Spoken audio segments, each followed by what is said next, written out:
We'll also stay in the court where the former Buffer Stock CEO and his wife and a few others are facing 24 counts of financial impropriety. A lot later, the Ghana Armed Forces confirms arrest of a military officer for allegedly assaulting a female customer and an attendant at the pharmacy inside the Burma camp.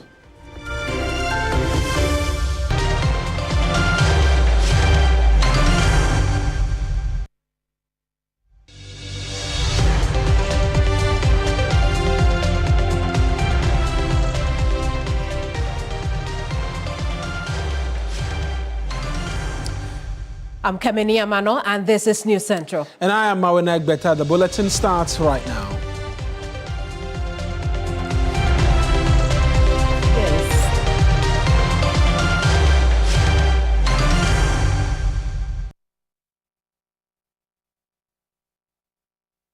Now, first story. Former director of the National Service Authority, Osei Benchi, has been granted bail of about 800 million cedis with 6 sureties. Earlier, Esibe Enchi pleaded not guilty to 14 counts of stealing, causing financial loss to the state and money laundering. As part of the bail conditions, the sureties have to submit their IDs to the courts registry and also must have landed properties to be justified. Osesibe is to report to the NIB every first and third Wednesday of the month. Additionally, his name is to be placed on the stop list of the Ghana Immigration Service.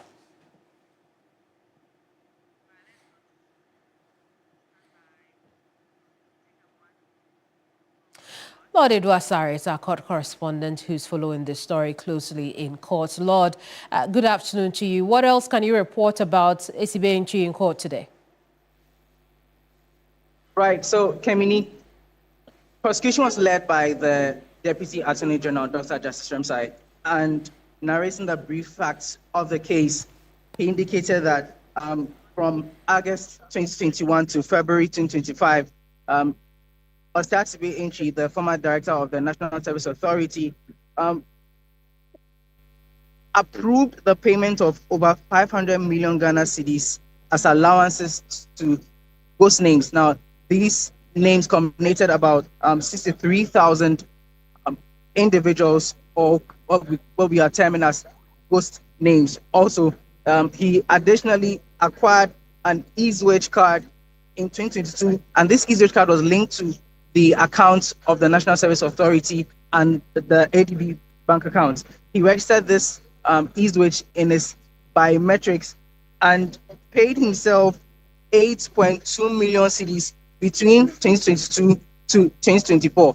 Now, the Deputy Attorney General also indicated that when Osei was handing over to his successor, he did not disclose the ease-wage card which he owned. Now, later on, when he was arrested, or when they raided his house and he was arrested, that's when they discovered the ease-wage card.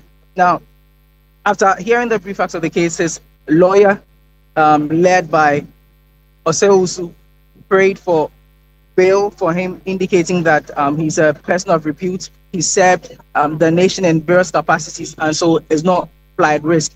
Now, the prosecution did not oppose this bail application, but indicated that due to the nature of the case and the fact that we are looking at an amount of 1.2 billion cedis which have been allegedly misappropriated by the accused person, the bail conditions should be looked at carefully in such a way that he will not abscond or leave the jurisdiction when called upon, because he indicated that over the past few weeks, the manner in which Osei has related to investigators or the prosecution has not been the best, and so he prayed the court to make the conditions quite stringent to match up the amount that we are looking at. And so the bill was granted a 800 million Ghana cedi bill with 6 sureties, all to be justified. He's been placed on the Ghana Immigration Service stop list. He's supposed to report to the National Investigation Bureau every first and third Wednesday of the month. He's supposed to deposit his all passports to the registry, and then the 6 sureties are also supposed to submit all ID cards to the registry. And when this was done, we tried to get the lawyers to comment, but they did not speak. Osei himself was taken away from the court premises to believe the NIB quarters. Now, Kemini, there's also the case of the former Buffer Stock chief executive, Hanan Abdul Wahab Aludiba, and his wife Faiza. When I was descending the court was hearing the case. They also pleaded not guilty to 24 counts of money laundering, intentional causing financial loss to the state, fraudulency causing financial loss to the state, stealing, dissipation of public funds. He and then his wife, they both pleaded not guilty. And the Attorney General read the brief facts of the case, a quite lengthy one. And when I was leaving, his lawyer, led by the former Deputy Attorney General, Joseph Pemka, he's the leader of the counsel for Hanan and his wife. He was praying the courts to grant them bail. And so that's where we are at right now. I'll get the details of the bail conditions once it is granted or otherwise, Kemini.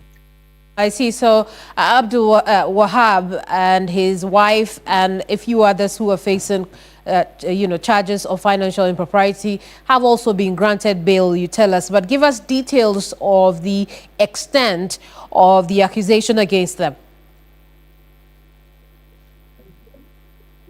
So the brief facts, as read by the prosecution, involve the amount of money that they, for example, dissipated, the transfer of monies from various accounts, the registration of companies, which, for example, Hanan owns 80% of. Now, this company, there are two companies actually. One of them is owned by his wife, and he owns about 80% stake in it. The prosecution narrated how they used these companies to shuffle monies about and own properties. Now, there's a third accused person whom the prosecution indicated that is currently on the run. There's another person who the prosecution indicated is going to be the part of the witnesses to help clarify things and put things into perspective. And so we are still monitoring this case. I'll get more details on the brief facts, and then we'll communicate it as and when things progress, Kemini.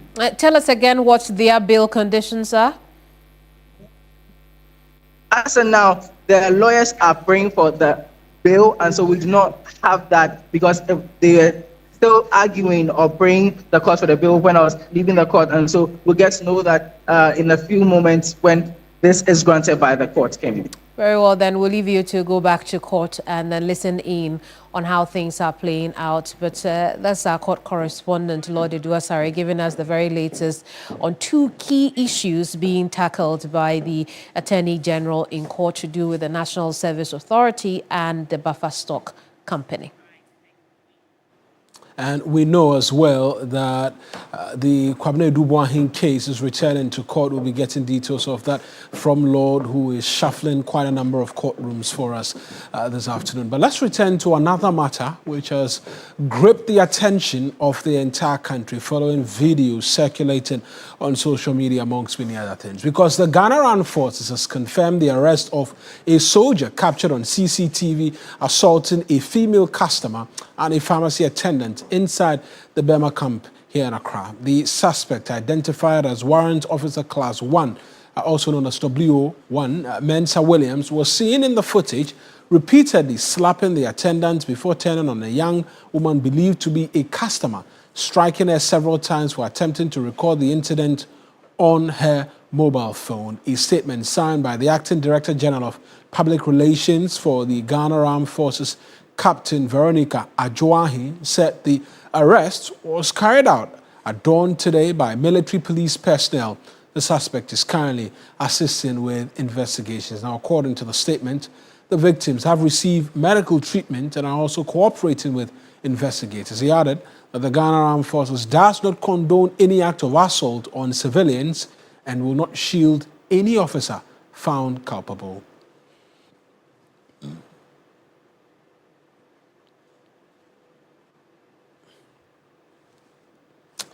Let's go over the phone lines right now and speak to security analyst and executive director of the West African Center for Counter-Extremism, Mukhtar Mumuni. Mukhtar, I appreciate you joining us this afternoon.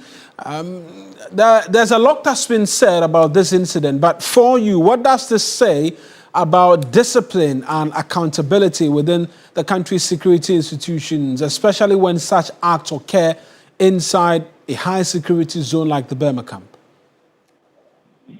Well, first of all, the military is the most reputable institution of state that is known for the discipline in terms of conduct within the service and with the public.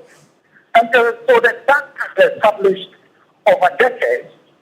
And so to see what we saw yesterday is a sharp contradiction in terms of what is expected of a military officer, either in uniform or in civilian attire. And I think that we need to be very firm in ensuring that that is appropriately addressed.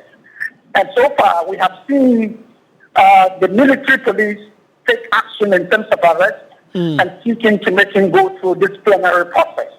I think that it's a huge blow in terms of the image of the military.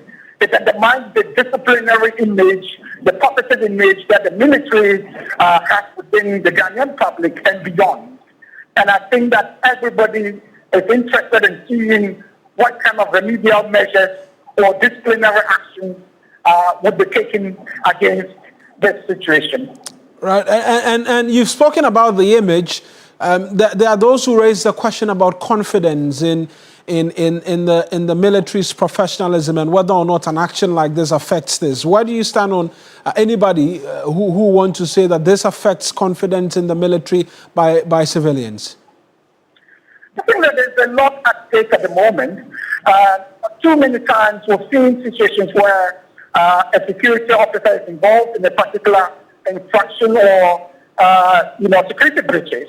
And we expect that the measures that are taken to address that are made public, and so the public can be assured that the right thing was done. But very often we do not get that communicated to the public. And I think that this is another opportunity for the military to ensure that whatever actions or right actions are taken are communicated to the public to ensure that we are assured of a sense of discipline and that they are responsive to infractions such as this. And I'm very hopeful that we would have that situation happen. This is too big a breach. It's too big a security breach not to attract that kind of response from the military, because a lot is at stake. A lot of people are disappointed in this officer because there are too many officers. So many of them are very disciplined. We have so many disciplined officers in the services. So this is a very big contradiction of what is expected within the military. And we hope that we would see the right action taken. And on punishment, if I can call it that, we've seen that he's been picked up by the military police. There are those who say that the subsequent processes should as well be made open to the generality of the public so that they can follow what it is that is done in terms of whether it is punishing him or whether or not he will be referred to the police to answer for the assault charges. That should be made public so that the generality of the populace can go along to see that indeed he is punished. That is one way to look at it. But also often within the military, the internal procedures when it relates to an officer within the service. And the military police is often involved in situations such as this. An important aspect that I expect in this case is that whatever measures are taken are communicated to the public in terms of outcomes of investigations, as well as measures that have been taken, disciplinary measures that are taken against this officer. And I hope that what is going on would not be short of that. We want to ensure that we have that communicated to the public. In terms of what kind of measures should be taken, disciplinary measures should be taken against the officer, I think that I am unable to say what exactly the appropriate measure is. But the public is waiting to see what commensurate measures would be taken in terms of disciplinary measures to ensure that it assures the public that justice is done in this case. There are already some calls within the public requiring or asking the victims involved to resort to the law courts. To seek legal redress. And I think that many of this would be dependent on the outcomes of the military police's action regarding their investigation and disciplinary measures against him. Right then, Mukhtar, we'll leave it here, but I appreciate you speaking to us this afternoon. That's Mukhtar Mumuni Mukhtar. He's the Executive Director of the West African Center for Counter-Extremism, speaking to us this afternoon. And there are other developments as well in different parts of the country. And if you'd recall, last week, news of the unfortunate demise of a former First Lady hits the country pretty hard.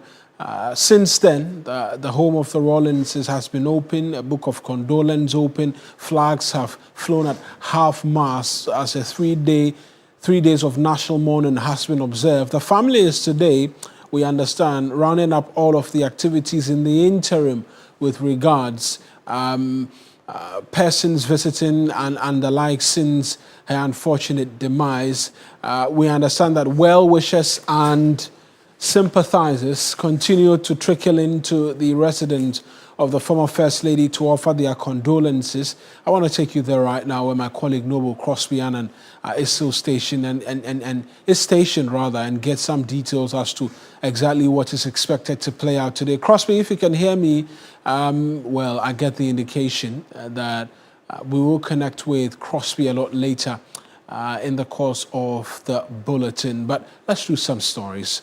And grief and fear after the gruesome death of a 6-year-old schoolgirl erupted into violent chaos in Suem on Wednesday when the body of the 6-year-old was discovered and locked inside a plastic box in her classroom. A mob of hundreds of residents enraged by the incident and a separate child abduction attempt besieged and ransacked the local police station, forcing its temporary closure and requiring military backup to restore order. My colleague Abraham Mensah has been following this story and is on the ground to provide some more details in terms of the questions being asked. Abraham, we've heard of some of the incidents, but what broke the camel's back for these residents in their decision to besiege the police station, I should say?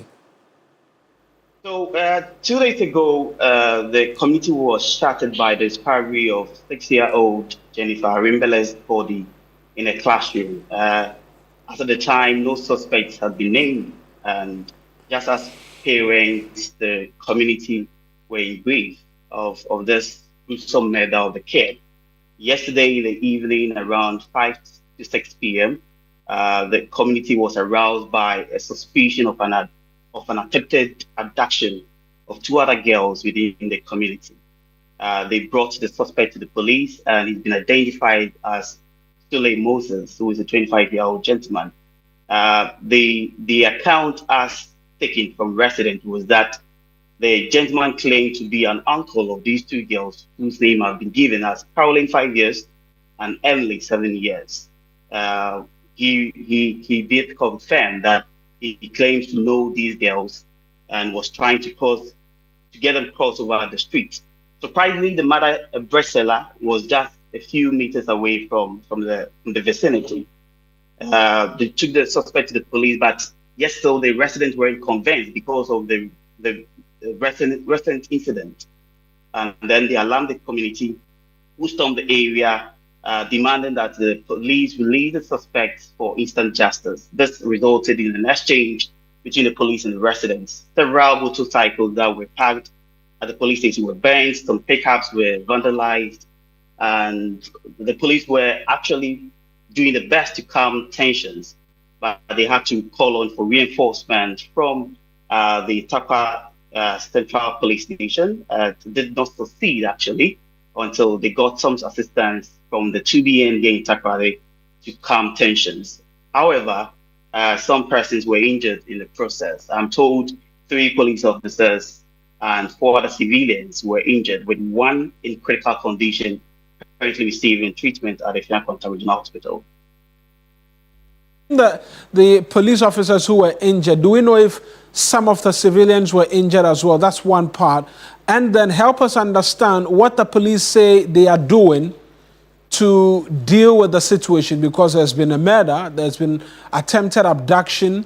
Obviously, it comes off as though the indigents are not trusting the police enough to safeguard and protect them.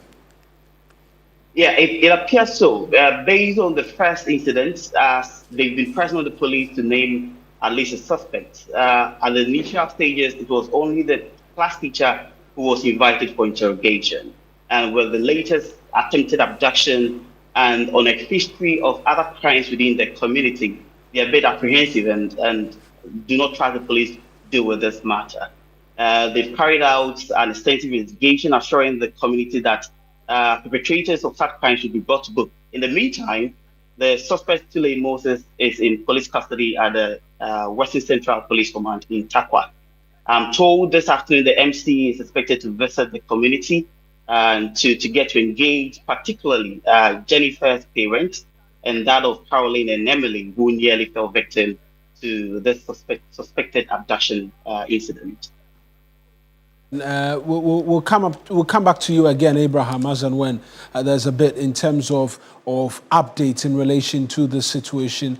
Abraham Mensah is my colleague in the Western region for us. And we'll just touch base again with Noble Crosby Annan, as we mentioned that well-wishers and mourners were continuing to throng the residents of the Rawlinses. Crosby, if you can hear us this time round, talk to us about what is expected to take place today.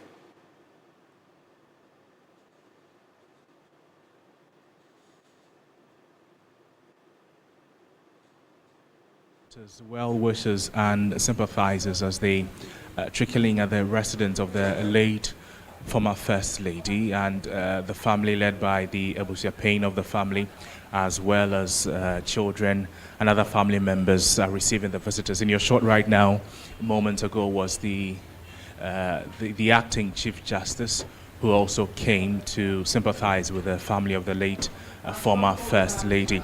But a lot of other dignitaries or personalities have also come to throw their weight behind the family and help them in this difficult time.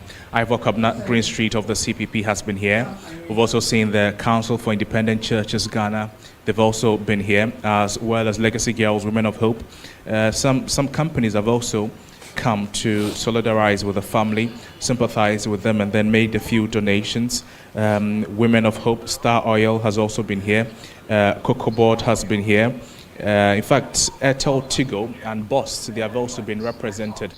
The leadership of these companies have come, and what they're saying is that the former First Lady contributed immensely, greatly to the establishment of the institutions as they are at the moment. So for the daughter of the former First Lady, Dr. Zenato Agyeman-Rawlings, what has happened, the death, although unfortunate, is a testament of, should present us with an opportunity to remember the former First Lady for her work that she did in advocacy, in women empowerment, in speaking up, so that the younger generation will also be able to emulate and then learn from what she did, consolidate the gains that has been done, and improve upon what the situation has been, the improvement or the levels the country has risen from.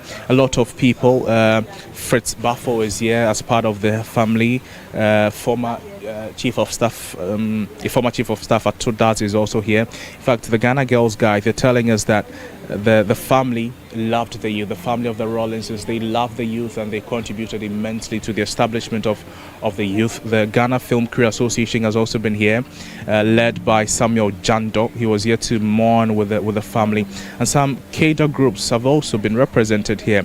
And what they're saying is that the 31st December movement, it gave birth to these groups, so they cannot sit and then not come to support the family of the late former First Lady Nana Kunedu Agyeman-Rawlings. So if you ask me, this is what has been happening here. A lot of visitors, if you go to around where the entrance of the family house is, a lot of people are coming in. They're now beginning to troop in, and the family is engaging with them, welcoming them, and explaining to them what happened. What they're telling us is that the former First Lady was very healthy the day before her passing. She went to a burial service at the Christ the King Memorial Church. She was very healthy. Unfortunately, that Thursday morning, she fell ill, and then when she was rushed to the hospital, although all the medical expertise, intelligence, and skills were gathered to ensure that the former First Lady survives, it's unfortunate that that could not happen. But the family is still expecting a lot of dignitaries, a lot of sympathizers to come and throw their weight behind them, particularly at this difficult time. Right then, Crosby, thank you very much. My colleague Noble Crosby and still the residents of the Rawlinses, and we'll continue to bring you details from there. Now, President John Dramani Mahama has announced that Ghana has become the first African nation to make a financial contribution to the International Fund for Public Interest Media, a move he described as a demonstration of Ghana's strong belief in the vital role of independent journalism and credible information. He was speaking at the closing ceremony of Paris Peace Forum. I'm pleased to announce that Ghana has formally decided to assume full membership of the Partnership for Information and Democracy. This decision has been officially communicated through the appropriate diplomatic channels, affirming Ghana's unwavering commitment to the principles of transparency, accountability, and open governance. Our landmark decision sends a clear message to the international community that Ghana remains steadfast in advancing the frontiers of freedom, upholding the rule of law, and serving as a nation that promotes democracy and good governance. In addition, I'm proud to declare that Ghana will become the first African country to make a financial contribution to the International Fund for Public Interest Media. This gesture reflects our conviction that independent journalism and reliable information are indispensable public goods. The time has come for all of us to translate our shared ideals into tangible action, to demonstrate genuine commitment to supporting public interest media and safeguarding the integrity of information. Together, we must work to win the global war against misinformation and disinformation. We leave this conference reminded that disinformation is not an abstract issue. It is shaping elections, it distorts public health response, it fuels conflicts, and undermines the fight against climate change. A decade after the Paris Accord, falsehood continues to erode public confidence in science and policy. If we're to build a sustainable planet, we must also make an informed public. Likewise, the dawn of artificial intelligence has transformed the information landscape. While AI offers immense opportunities for innovation, it also amplifies the risk of misinformation and economic disruption. Deep fakes, synthetic media, and algorithmic manipulation are reshaping what our societies perceive to be the truth. President John Dramani Mahama at the closing of Paris Peace Forum. He'll take us on our very first break. When we come back, we've got more stories. Don't go away.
The road from Damfa to Amrahia in the East municipality has become a growing concern for drivers and residents, raising alarm about safety and public health. Edith Cranton reports on the impact of the deteriorating road and calls for urgent repair. Drivers on the Damfa-Amrahia stretch say their daily commute has turned into frustration. They recount the numerous potholes and undulating surfaces on many stretches, leading to frequent vehicle breakdowns and costly repairs.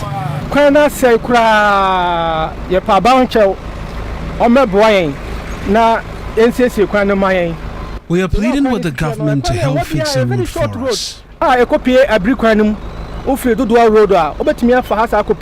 Very short road, but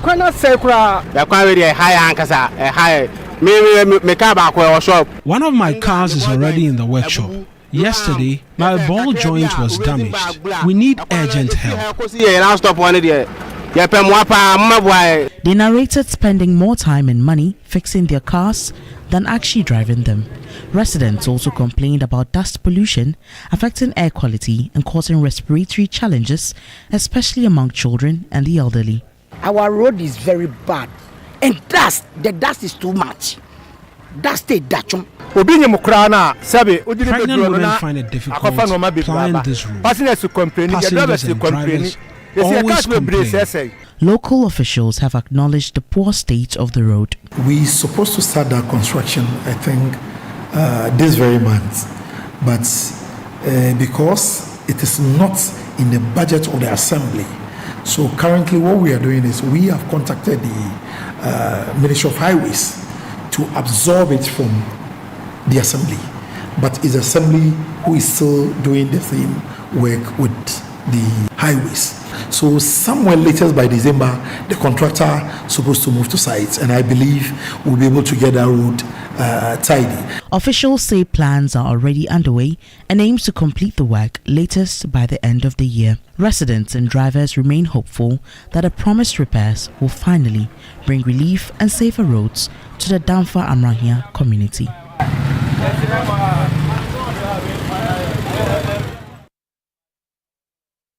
Now, residents in the Lejokuku and Krowa municipality can now heave a sigh of relief as rehabilitation works on municipality roads have begun in earnest. For many years, residents have complained about the poor state of the road, impacting economic activities and making movement stressful. Daryl Agbozo reports on ongoing works and Father's report. Potholes are scattered everywhere, making it difficult for drivers to navigate. For most of them, they have had to increase the number of times they visit the mechanic shop due to the undulating nature of the road. This had been the nature of roads within the Lejokuku and Krowa municipalities for many years. Commuters and residents have complained bitterly about the nature of the roads, calling for intervention. As for Ghana roads, compared to the taxes that we pay for the government to the roads that we use, we all can testify and say that it's not worthy for money. So to me, I think it would be best if the government can obviously try their best to fix the road for us. This road has been like this for a very long time, and I'm sure the government also knows, the authorities knows what's going on here. So I don't know why they are delaying to fix the road. It causes a lot of traffic actually, so I think they should try and do something on it for us. Work has begun on the stretch, much to the relief of residents and commuters. MCE of Krowa and Lejokuku municipality, Israel Ajiti Utwenma, assured residents that the road will be worked on and completed within 2 weeks. This section of the road, the Sprinters route, forms part of the repair works that has been given by Urban Road or approved by Urban Roads to Lejokuku, and we are ready to make sure the contractor moves to site maybe tomorrow within the weekend so that he gets the road repaired. By next week, next 2 weeks, we should finish the said repair works and construction.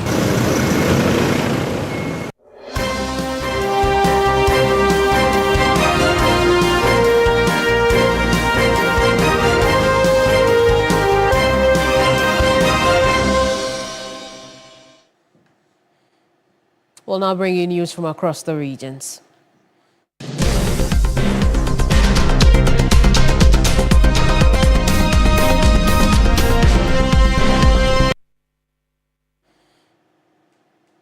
Ghana National Association of Small-Scale Miners is joining forces with the government to tackle the issue of abandoned open mining pits.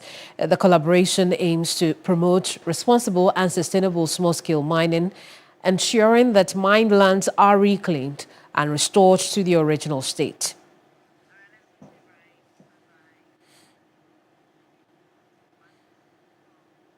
We'll connect now with Ashanti region correspondent Ibrahim Abubakar for a bit more on this story. Ibrahim, how different will this reclamation exercise be?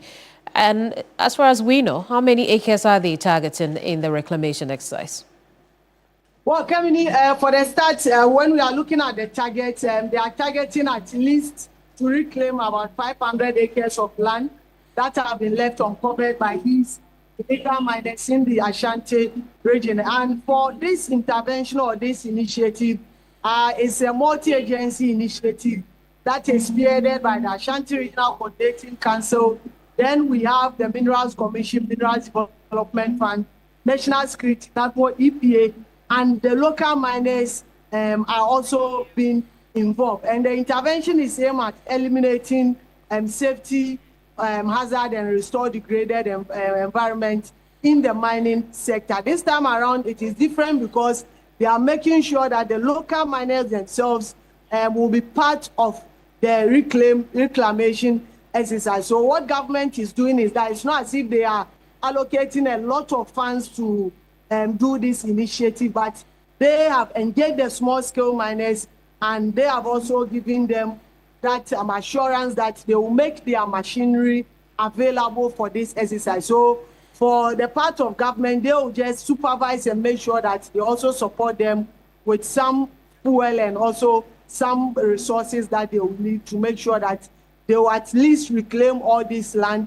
at least if not even for mining purposes, we can even use it for agriculture or other purposes. Let's listen to what some of the stakeholders have been saying. In fact, some of them earlier even spoke about government also making sure that it implement the mining laws that ensure these miners reclaim all the lands before they are allowed to move out of the site. When it comes to abandonment of mining sites, it is caused by weak institutions. Mind you that the large-scale mines pay something called reclamation bond, and they pay it. It's an established sort of gene bank where they pay money into it regularly, so that in case they finish the mining and they default to reclaim the land, that money will be used to support reclaim that mining site. So how come that land is lying there after the mining has ceased? So since they are the miners, when you give it to them, they will do it proper way for you. But they are the people who spoil the land. So when you send them to go and recorrect what they spoil, I think they will do it better. We are not going to fund them fully. We are going to support them halfway. And then they also will meet us halfway. Because since they have machines, we are going to provide fuel for them to do it for the country. They say, I buy and say, for the responsible mining and a deba. More being one koya juma, our forest reserve. And one koya juma, it will assume an assassin's use. Car and one koya juma or so over here, Juma make sure say what 20 tiemu. I'm a mouth carter, a coin over paso we Juma, won't conquer say. Ibrahim, we'll end it here. Thank you so much for the reporting. We'll now connect to the Volta region, where barely 48 hours after a canoe operator died in the White Volta River at Daboya, the North Gonja District Assembly has presented a total of 30 life jackets to the Canoe Operators Association. Razak, a 41-year-old canoe operator, drowned in the middle of a journey on the White Volta River while crossing with passengers on Monday, October 27th. His lifeless body was retrieved after 2 days of search. Let's connect now, not to the Volta region, but to our northern region correspondent, Christopher Amwako, for a bit more on this story. Christopher, what else do we know? Yes, so Kemini, we know that the North Gonja District Assembly has presented some 30 life jackets to the canoe Operators Association in Daboya. And this comes at the back of the recent death case that was reported on the White Volta River. Now, this comes some 48 hours after the incident. Now, the Assembly earlier presented some 20 life jackets, which, as we speak, the canoe operators are unable to account for all the 20. So, after the presentation of the 30 life jackets, the District Chief Executive for the area, Abdullahi Nashiru, actually emphasized that the Assembly is going to ensure the full implementation of some laws in the area, saying that the passengers and the drivers will use these life jackets so that lives will be saved. I see. Do we get the impression that residents want to use the life jackets? Because that is the challenge that we've seen with a lot of these riverbank communities. Yes, so in 2024, for instance, we had a donation of over 200 life jackets to the Canoe Operators Association. But as we speak, Kemini, they cannot account for even 10 of them because you go there, the life jackets are not there. Now, the explanation the canoe operators have given is that most of the passengers do not even want to use these life jackets. That is why the Assembly is saying that, well, this time we are going to ensure that the security services in the area ensure full compliance, saying that the passengers and the operators of these canoes will use these life jackets so that we don't record any fatalities on the river again. Let's take a listen to what the District Chief Executive has been saying on the implementation of the bylaws of the canoe operation in the area. A previous assembly person for Daboya East. Now I'm a teacher. The post is not more with me. Our DC said, how are we going to manage these life jackets? For the management of these life jackets, we know that as there are 30 here, previously we have 30, so making 60. 30 will be at the other side and 30 will be at this side. As he said, we make sure that before you enter into a boat, we will give you a life jacket. If you're resisting not to wear, make sure that we will withdraw back. And we're appealing to DC to also contact our police commander. We need CPA people to come and assist us because some people are resisting not to wear. So if they come and assist us, no entering, no wearing, no entering will be stable. And we have a storeroom at our back. After closing, we make sure that we put them there and lock so that there will not be any missing of a life jacket. So we'll go on. So this is what I have for. The life jacket will dirty and people are complaining that it's dirty, they will not wear. We'll make sure that every 3 days we wash them with a soap or a running water so that it will be clean for people to be using. So there will not be any denying that because it's dirty, they will not wear. Well, now, Christopher, thank you so much for bringing us this report. Christopher Amwako is our northern region correspondent. Now, we'll turn attention to some other stories now because more people are turning to over-the-counter medications and potentially dangerous home remedies when they feel unwell, often without consulting a professional. The World Health Organization has cited this practice as the major public health concern globally and warns of dire consequences. Here's a report by Rosalinda Abajua. Self-medication is said to be particularly prevalent among young adults and the elderly, who often cite convenience and mistrust of healthcare professionals as reasons. Some have also urged that self-medication is being encouraged by the proliferation of social media, where unqualified individuals promote unverified treatments. The World Health Organization, WHO, has sounded the alarm on the dangers of self-medication, citing it as a major global public health concern. Here in Ghana, statistics indicate that about 53.7% of Ghanaians practice self-medication. Experts have warned that the practice can have devastating consequences, including an increased risk of adverse reactions, overdose, and even death. A cross-section of Ghanaians share their stories about self-medication. Normally, I just go to some pharmacy and tell them I want headache medicine or just some paracetamol, then I'll be okay. That's what you know, that if your head is aching, you go in for para or anything. So, because if you go to the hospital or any clinic, maybe the cost to be too much. That's why you choose to be doing it like that. So for headache, you wait for some time. If it's unbearable, then you take para. If I take the para and then I see that it's not working or it's not doing what it's supposed to do, then I know that maybe there's something more, so I just take. Because sometimes it could be stress or...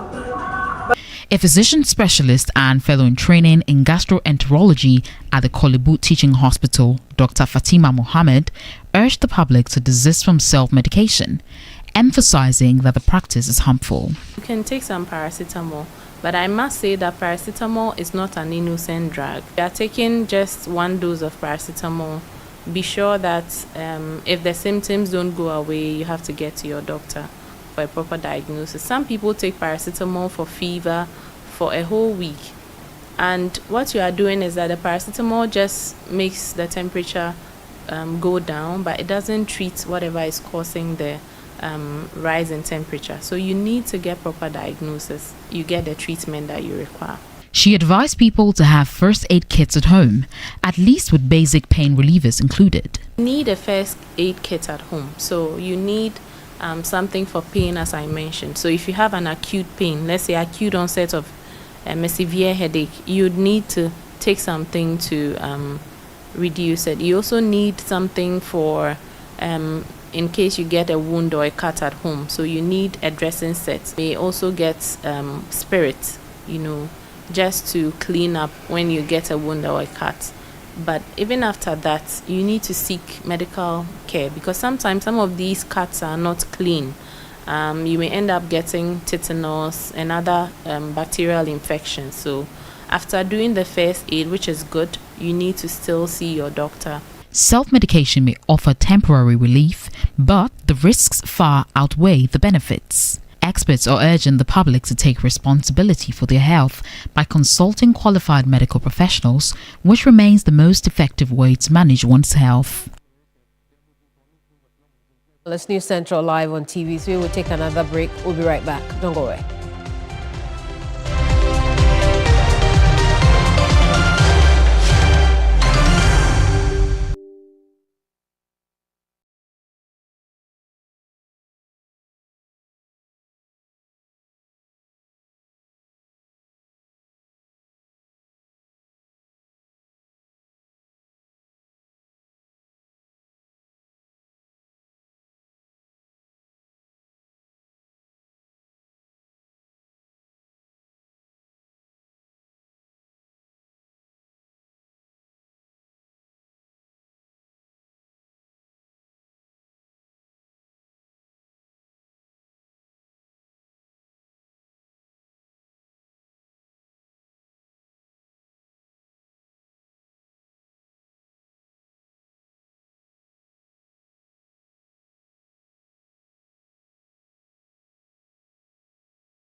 Now, a 7-year-old girl suffered burns to her genital area after a 24-year-old woman allegedly punished her for bedwetting.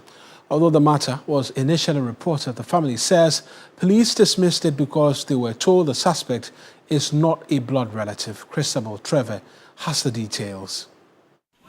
Amina is 7 years old. She bedwets and because of that, she was allegedly burnt with a hot spoon in her private part. The case was initially closed. However, it has now been reopened. Her mother says she was not informed when it happened.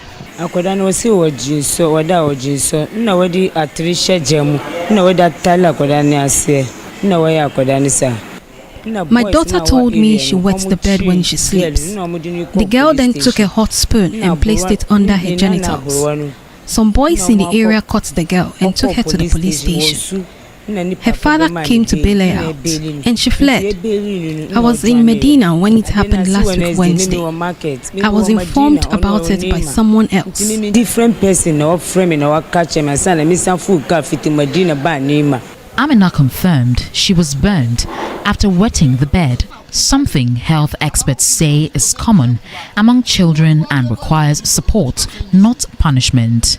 If I sleep and I urinate on the bed, and one day she takes food and put inside fire, and she burn my hair, and she bathed for me, and she let me go to school, and I went to school, and somebody come and sit on my hair, and I've cried, and some madam come, and she told me that what happened, and I showed her this thing, and she went and sent for the headmaster, and they said that they should send me to hospital, and they didn't send me. A child rights advocate says reporting a case like this does not require the complainant to be a family member. A stranger goes to report it to DOSU, and the family come in and they say he's not a family member, and the police officer tells the man to withdraw the case because it has nothing to do with him. That's where I have a problem, because how you are DOSU, there's a reason why you are there. You are there to protect the child. Even if I would say the community doesn't know any better or the family wants to cover up for themselves, what are you there as an institution for? You are supposed to be protecting the child. Under Ghana's child protection framework, abuse by a caregiver, tenant, or any adult in a household is prosecutable. Child Rights International says dismissing the case because the suspect is not a family member contradicts the law and weakens child protection. These are things that would leave a mark in the life of the child forever. And for you to deal with the social aspects, that is where we want a response to some of the things like bringing in the criminal aspect and then also providing the social services that would also let the child feel good about herself. The other two, which is psychological and emotional, it takes some time for the child to heal. That is why even the law says that in such circumstances, we need to put them on the rehabilitation program. As the family pushes for justice, Child Rights Group insists the way this case is handled will show whether children are only safe within blood relations or whether the law protects them from all adults who abuse them. Christabel Success Trevor, TV3 News, Accra. A bit strange, that mode of punishment for a little one. But hopefully the police will pick up this one and bring finality to it. That's our bulletin for you this afternoon. I am Mawuena Egbeta. And I am Kemini Amanor. We'll see you same time tomorrow. Next is the afternoon show. Bye-bye.